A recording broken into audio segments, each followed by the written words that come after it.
put out to pasture. So looking at the subtotal, general fund impact, you see back in 2007, $876,000, up to $1,400,000, up to $1,467,000 in 2009, down to $828,000 in 2010, down to $419,000, almost $420,000 in 2011. And again, if we did everything that's on the projected list, it would be a general fund impact of $1.1 million for 2012. Sinking fund substitution subtotal. Again, no sinking fund in the first 2 years. $1,800,000, $600,000. If we had a sinking fund, we'd like to take out about $850,000. But as you know, we've been using the sinking fund to pay the debt millage for the last couple of years. So I don't know how realistic that projection would be.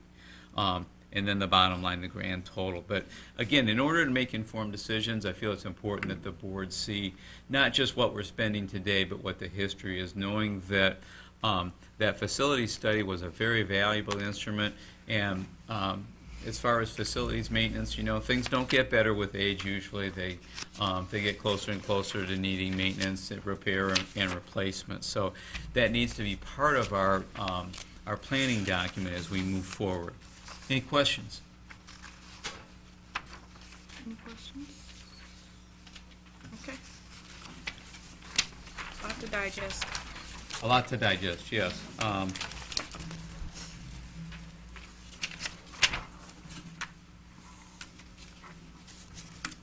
Okay, it brings us to item 11, a suggested board resolution.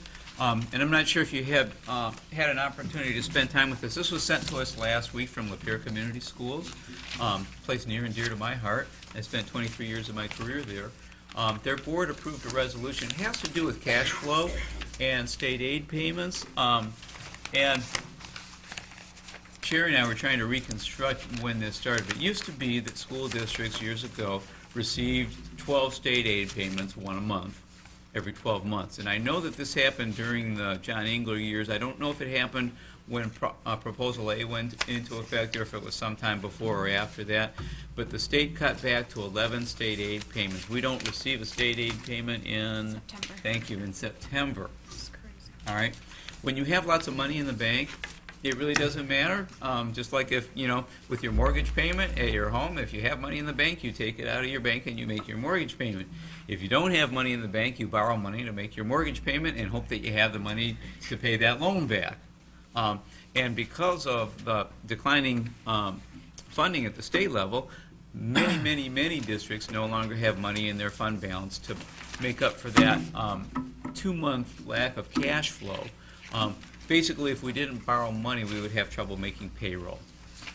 And so we're forced to borrow money. We get a very good rate, but we still have to pay interest on that money.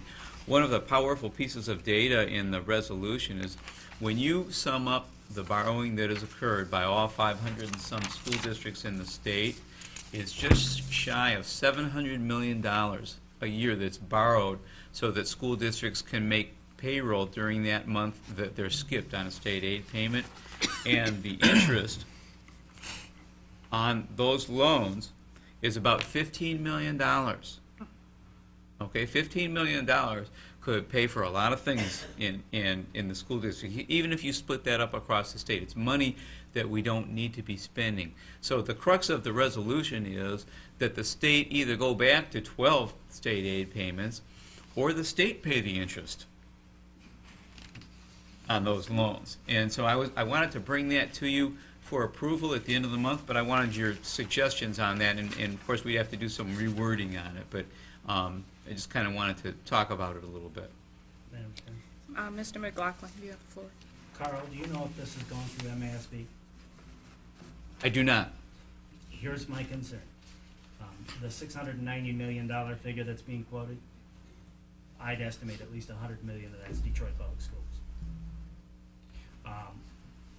Removing that, there and I'm not gonna speak for other board members, but when we talked about the summer tax collection before, and the Right. board said no, that was because of the timing. It was too sudden, and there wasn't enough window here. Right. We still have the option of going to a summer tax collection, which can help resolve this issue. If we say, and this is the danger of getting what, being careful what you ask for, because you may get it. If the state says, if the state is forced to reimburse districts for the cost of borrowing, then, and it's gonna cost the state $10 a student, well, you can look forward to a $10 per pupil foundation loss. The state's not gonna eat the loss. One way or another, we're still gonna eat it. And it's just incumbent on school districts to plan and budget accordingly. We need to get out of the borrowing cycle, and if that means we need to change the tax collection, and again, I would submit that it's probably too late to do it for this summer. It is. It is. Because it's something that we December. have to prepare the community for. Right. Removing the legalities from it, we just can't spring on people, oh, your summer tax bill's gonna double. But if we start now saying, summer of 2013, we wanna do a summer tax collection, everybody's on the page, everybody's in the program, we're good to go. I don't now, and I won't be supporting this resolution, because it's one of those should be cautious what we ask for, because we may get it. Any other thoughts? I'm or- done, thank you, Mayor. No, you're fine. Any other thoughts or concerns?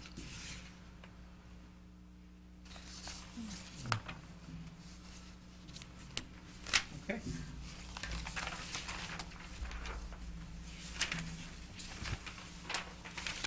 And again, it's not my intent to put something on the agenda that we don't have to Right. approve that would be divisive to the board. We try to do things I'm like not this. trying to if be we- divisive. No, I'm saying that if the board doesn't agree, then, it's not something we have to do anyway. We've got plenty of things that we have to do, and so, I understand. So, just so that we can kind of make sure that everybody's on the same page, are you sort of suggesting that instead of working on this particular resolution, that we have a really engaged discussion in regards to possibility of summer tax collection? Well, as part of a multifaceted approach, yes. Yeah, because I know that we had absolutely talked need to about get it out of before. The borrowing cycle, Right. absolutely, because that'll just spiral. And either way, which is the comment I made a couple of meetings ago about the bond levy, either way, the taxpayers are I gotta be nice, I'm in public. Either way, the taxpayers are footing the bill. Right. We need to do our job and minimize The what that impact. bill's gonna be. And Uh-huh. if that means we gotta give people 15 months' notice that we're gonna go back to a summer tax collection, then that's what we need to do. Right. That's all I'm saying. I want us to get, and I know the administration wants a summer tax collection, and they've advocated for it, and I have no problem with that. It's just, we need to prepare homeowners so that Right. they're not thrown into a bigger spiral. Right. That's all. And as far as this resolution, I would say we receive, noted, and file it. But that's just me. Okay, thank you. Okay, next, item 12, just an informational note. Middle school wanted us to share with you that, again, we've been adopted as a priority campaign school by the National Education Association. We've benefited from some of their support in the past, and we'll continue to do that, and we appreciate the partnership. One of the things that they is in the planning session, and sometime in May, and I don't have a date yet, but I'll let you know once we do, is to have a community forum, a community conversation about declining enrollment in Romulus and what some of the reasons are. And it's just an opportunity to have an outside facilitator come in and kind of manage this thing, someone who looks at declining enrollment from a national perspective and engages the community and the staff. I thought it was a very good idea. Just wanted to bring it to your attention. Not sure how big, how small this meeting would be. Would that be fun? Would they be flipping the bill for it, or would the district be paying for that facilitator? They would be, NEA. they would be taking care Okay. of that. I don't think there's any cost to the district other than to turn the lights on that night. Okay. But I don't have a lot of information about it at this point. Just kind of an FYI heads up.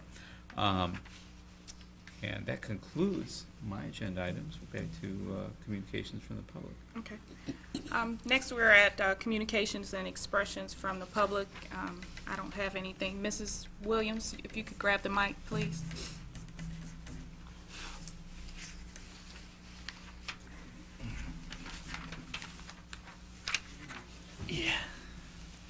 Hollywood's got to turn it on. Good evening. Good evening. It's on. Mhm. Good evening, board members and superintendent.